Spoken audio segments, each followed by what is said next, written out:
mangagsabi, ano ang aming kakainin? O ano ang aming iinumin? O ano ang aming daramtin? Sa 32, sapagkat ang lahat ng mga bagay na ito ay siyang pinaghahanap ng mga hintil.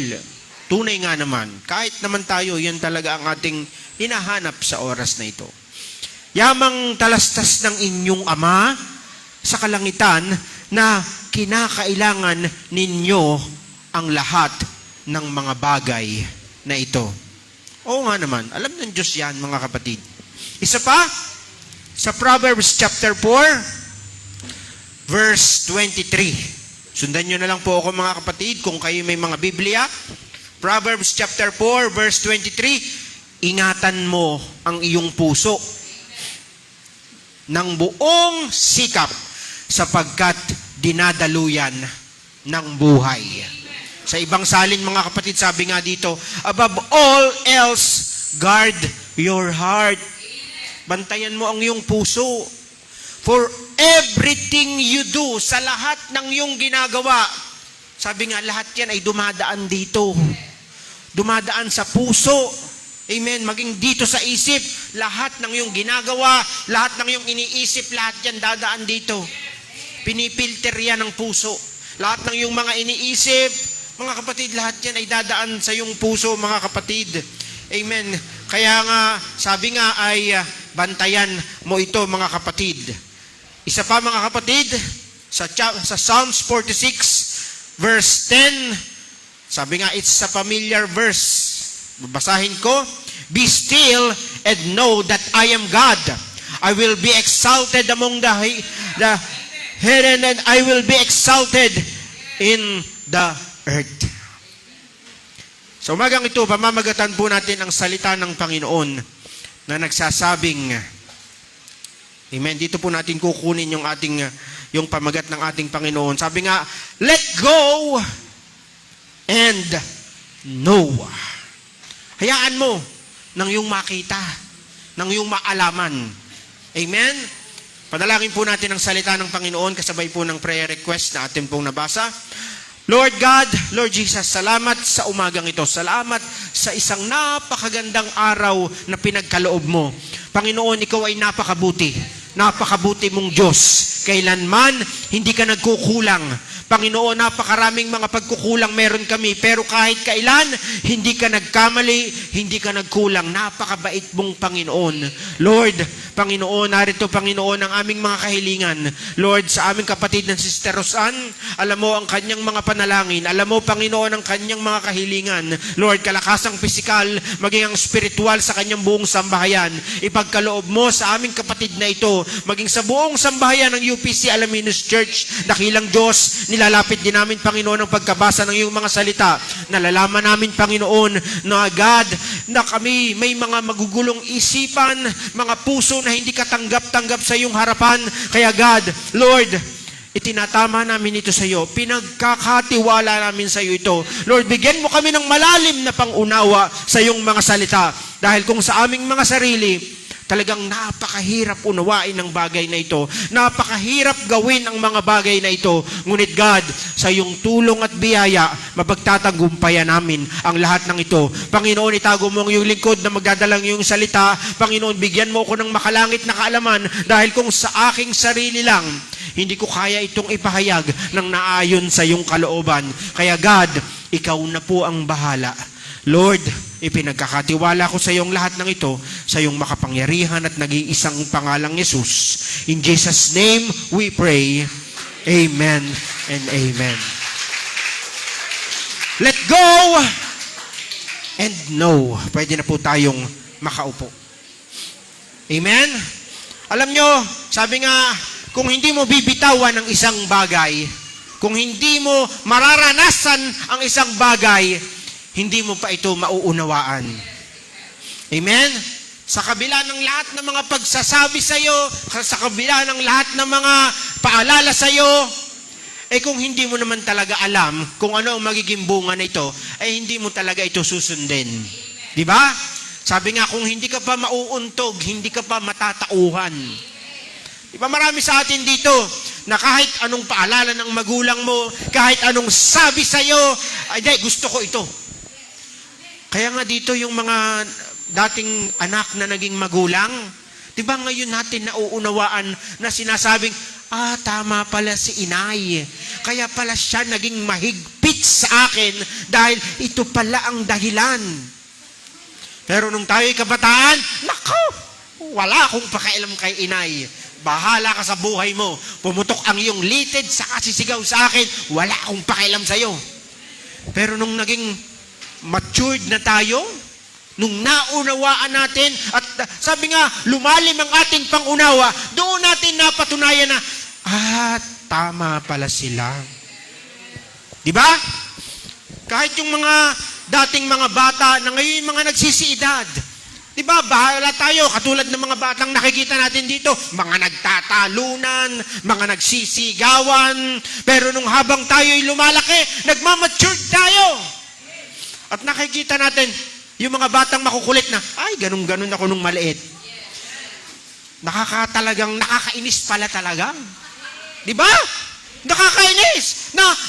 Ganun-ganun ako nung maliit, akala ko ang cute-cute ko, pero habang tinitingnan mo yung bata na nagtatakbo at nagtatatalon dyan, minsan nakakainis talaga. Pero nung bata tayo, wala tayong pakialam dyan. Diba?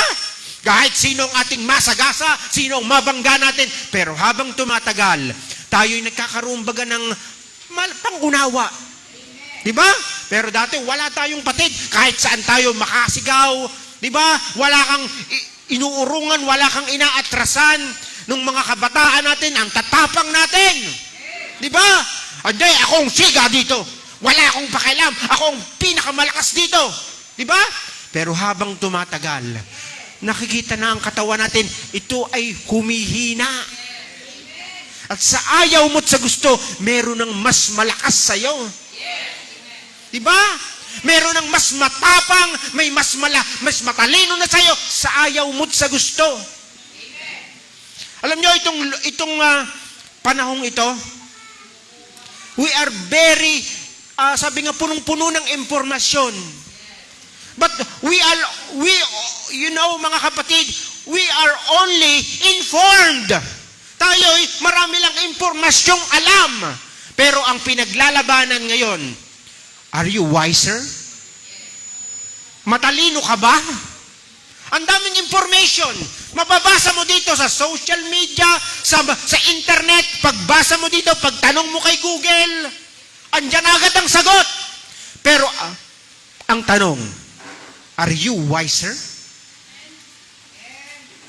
Dapat ba sa panahon ngayon, alam mo lahat ang birthday ng artista? Alam mo ang birthday ng kumari mo, birthday ng artista, birthday ni Nadine Samonte, birthday ni Claudia Barreto. Alam mo. At meron pa nga minsan, fans club ka, kasama ka sa fans club. Wala namang problema doon. Okay lang. Yung magkaroon ka ng mga iniidolo, pero yung ba namang lahat ng birthday ng mga artista ay alam mo? Diba? Pero sabi nga, okay lang kung yan ang gusto mong gawin. Pero sabi nga, remember mga kapatid, tandaan mo, yan bang mga ipinapasok mo sa isip mo ay siyang bagay na magpapalakas sa'yo? O isang basurang magpapahina sa'yo? Napakarami ng impormasyon. Bumasa ka, sabi nga, ganito pala, pag kumain ka pala ng 1 kilong bawang, tatakbo lahat sa'yo ang aswang. Diba? Nabasa mo sa internet, nakinig mo sa social media. Ang ginawa mo, sige, makakapagtimpla kasi takot ako sa aswang. Nilantakan mo na lahat ng pwedeng pangontra, pero ang tanong, tama ba yon? Kasi lahat ng impormasyon, kung hindi mo yan sasalain, mga kapatid, maaring maging basura lang yan sa isip mo. Ang dami nating binabasa, mga iba't ibang news, mga iba't ibang balita. Kasi sabi nila, wag na tayong magbasa ng mga chismis diyan sa paligid niyan, magbasa na lang tayo ng balita. Pero ano ba yung mga balita na sinasaksak mo sa ulo mo, sinasaksak mo sa kakote mo? Diba? Filterin mo rin yan. I-filter mo rin yan. Tingnan mo rin yan. Yan ba'y magpapalakas sa'yo? Ikaw ba'y magiging matalino pag binasa mo yan? O o magdadagdag lang ng takot sa'yo. Diba? Isipin mo ang mga bagay na yan. Tingnan na, kasi ngayon hindi ka na makakatakas sa social media. Wala na tayong takas dito sa ayaw mo at sa gusto. Yan na nga lang mga kapatid, di ba? Ayaw natin ng merong patay na oras. Di ba? Subukan mo pumunta ka sa isang handaan. Pagkatapos magkainan, anong ginagawa ng tao? Kalimitan siguro nag-uusap-usap. Pero pagkatapos ng usapan, anong ginagawa nila? Lahat nakaharap sa cellphone. Ayaw ng walang ginagawa. Diba? Gusto natin laging may ginagawa. Kaya ito ang sagot, cellphone. Dito, basa ka ng basa, Facebook ka ng Facebook, kung ano-ano ang nakikita mo. Ay, naku, hindi pa rin nahuhuli si Senator Bato de la Rosa. Saan kaya siya nagtatago? Wala ka nang pakialam doon kung saan siya magtago. Diba? Huwag mo nang isipin yun hanggang pagtulog mo. Ay, naku, baka yun nandun sa kapitbahay namin. Kasi laging pinag-uusapan.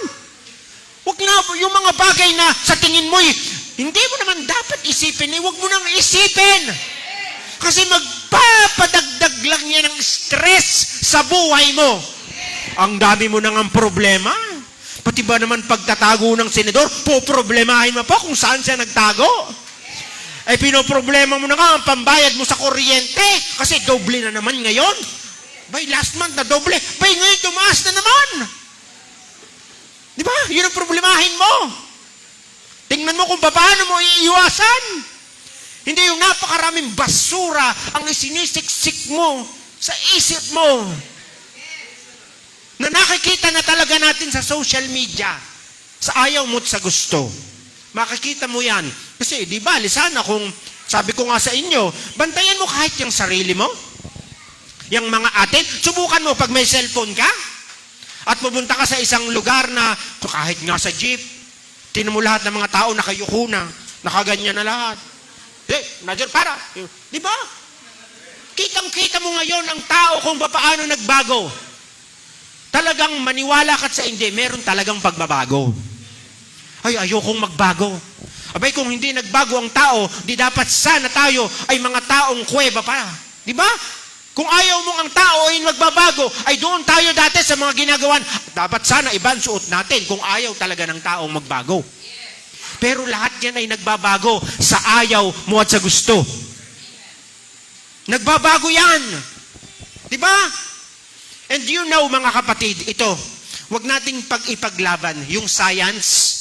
Alam nyo, kung titingnan nyo talaga yung science, yan sabi nga nila, may nagsabi na ito daw yung makabagong propeta. Kasi totoo, yan ang nagpapakita sa atin kung gaano kagaling ng Diyos. Kung titingnan mo, abay ang araw dati, di ba, hindi naman yan pinag-aralan, pero nung nakita mo, abay ba't yung araw ay lagi na lang nagbibigay ng init? Wala namang nagagatong sa kanya, pero tuloy-tuloy ang init niya. Ibig sabihin, may humahawak dyan. Bakit ang buwan ay laging pupunta sa baba, pupunta sa taas? Alam ba natin kung saan niya napupunta? Pero dahil sa science, ipinakita niyan kung sino ang may lalang niyan. Yung mga bituin, biruin nyo yung Pilipinas ay nasa loob lang ng isang mundo, isang planeta. Tapos ang planeta ay nasa isang grupo lang ng planeta na kung titingnan mo yung grupong yun ay katiting lang sa kalawakan. Abay, napakalaki na ginagalawan ng mundong ito, ng kalawakang ito. At sinong may gumawa niyan? Hindi nila ma-explain kung sino ang may gumawa niyan. Pero tayo, alam natin kung sino ang naglalang niyan. And even science, hindi nila maipaliwanag sino ang gumawa niyan. At minsan, ina-accept na nila, there's a creator. Meron talagang creator. Kaya nga, sabi nga mga kapatid, yung mga bagay na hindi mo maipaliwanag, ipagpasa Diyos mo na. Let go! Huwag mo na masyadong alamin ang bagay na yan. And if you let go, and you will know that there is a creator.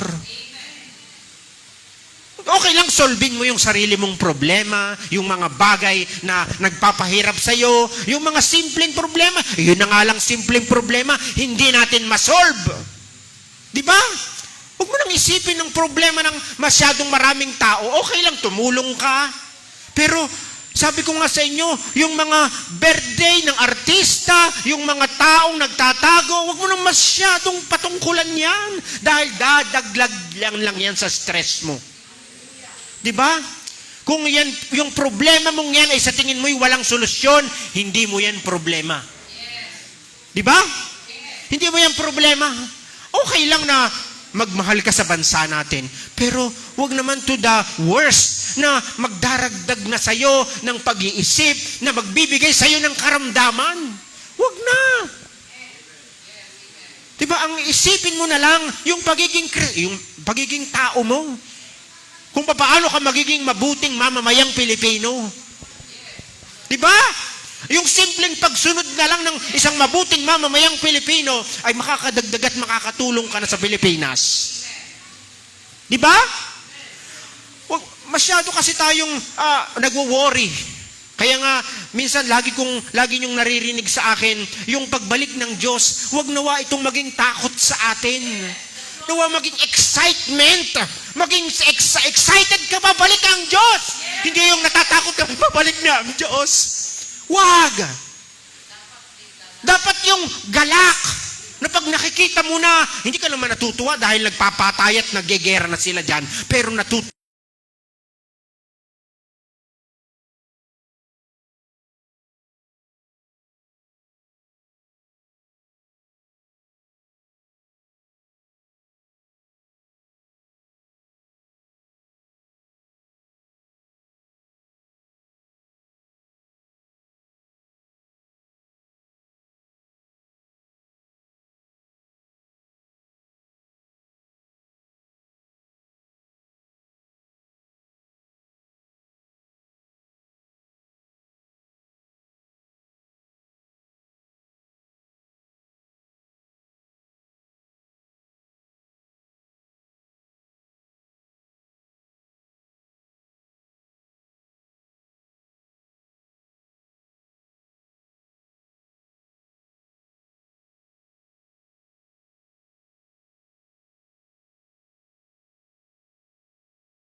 Pero huwag nyo na huwag iwawaglit sa formula ng buhay nyo ang Diyos. Kung 1 plus 1 equals 2, isama mo ang Diyos para mas malaki ang biyaya. Di ba? Kapag kasama mo ang Diyos, dahil mo kang tumama sa akin, di ba? Dahil mo pa ang meron kang gwardiya, may doktor ka, may tagapagligtas ka, may tagapagpalakas sa'yo. Sa oras na nagugula ng isip mo, maiisip mo na may Diyos, bahala ang Diyos. Think of your past victory, mga kapatid. Lagi kong ipinapaalala sa inyo ito. Tingnan nyo ang mga victories na napagdaanan nyo na. Yung mga victories na nalampasan nyo at binigay sa inyo ng Diyos. Yung mga pagsubok at problema na nalampasan nyo na ibinigay ng Diyos ang tagumpay. Yan ang tingnan mo sa oras na ito. Dahil yan ang magpapalakas sa iyo. Alam niyo mga kapatid, ingatan natin itong puso natin. Ingatan natin itong isip natin. Alam niyo, lahat ng mga bagay na yan ay dumadaan.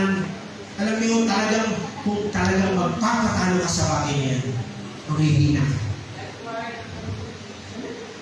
Christians, mga kapatid, sa umaga nito, sa oras na parang sa tingin mo ay naghihina ka.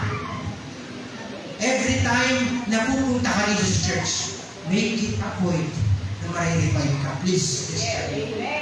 Yung sa tingin mo parang ang hirap magpuri, pilitin mo sarili mo, Christian. Sa oras ng time of praise and worship, pilitin mong sumigaw, umalakpak, umawit ang papuri sa Diyos. Kasi yan yung bagay na magpapalakas sa iyo. Yung sa oras na gulong-gulong ka na sa paligid mo, parang walang kwenta ang narinig mo, please, Christian, itulak mo ang sarili mo sa pagpupuri. Please, Christian, manghihina ka sa problema na karaming problema rin. Pero kung magpapatalo ka dyan, talagang manghihina ka, lulubog ka. Kaya sabi ko sa inyo, habang nagpupuri ka, isipin mo yung mga pagsubok na nalampasan mo. Yung mga bagay na inaakala mo hindi mo malalampasan, pero andito ka ngayon, victorious ka. Dahil yan sa patuloy mong pagsamba sa Diyos. Dahil yan sa patuloy na walang sawa mong pagsamba sa Diyos. Sabi ko sa inyo, habang nakaupo ka dyan sa upuan mo, walang pinipili ang Panginoon. Look at these things. Diba? Tingnan mo. Yung lugar na ito.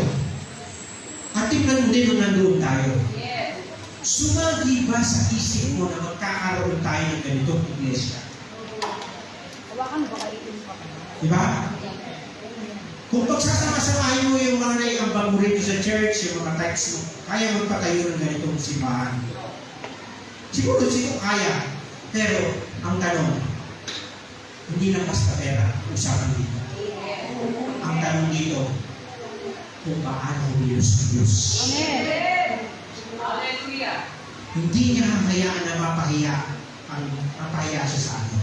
Yes.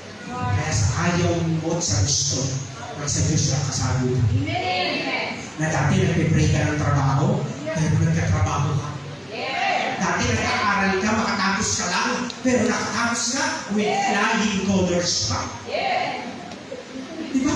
Dati iniisip mo lang yung pambayad mo sa kuryente, pero ngayon, may aircon ka. Look at what God do. Tapos na ba ang Diyos? Tapos na ba ang Diyos? Huwag mong tutuldukan ang Diyos. Hindi pa tapos ang Diyos. Just watch and learn. Amen. Santayan mo, may gagawin pa ang Diyos. Bakit dumaranas ka na makinig ang suko kayo? Kaya may gagawin pa ang Diyos. Hindi pa tapos ang Diyos. Nagsisimula pa lang siya. At sa oras na tinigil na ang building na ito, marami pang plano ang Diyos. Just continue praying. Kasi itong church na ito, pinag-pray mo ito dati sa overtime.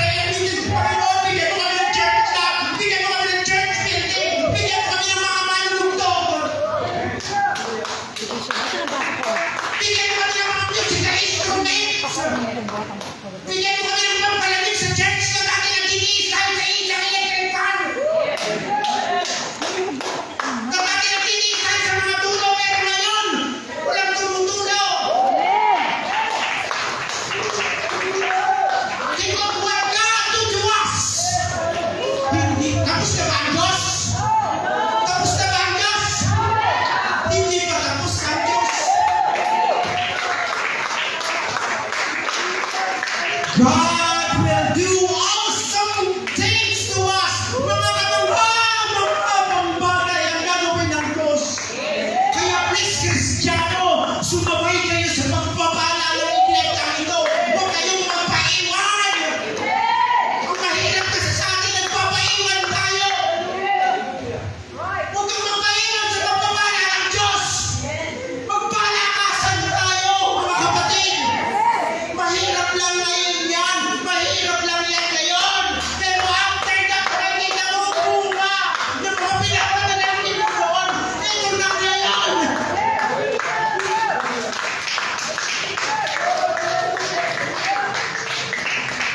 Isipin mo ang pwedeng gawin ng Diyos.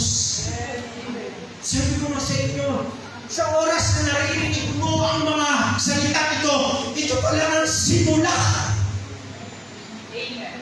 Simula ko lang ito. Kung nakita mo ay malaki na pagpapala ng Diyos, hindi. If you realize that God is moving to you right now, kung naiisip mo na kasi gumagawa sa'yo, at kung hindi mo ngayon, ngayon talaga ang simula ng nakagawa ng malaking bagay. Tumayo tayo mga kapatid. Huwag kang magpaiwan sa pagpapala ng church na ito. Please, Kristiyano. Kaya minsan ay hihina tayo kasi iniiwan mo bagsak ka mo. Tinutuldukan mo ang pwedeng gawin ng Diyos.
Panginoon sa umagang ito.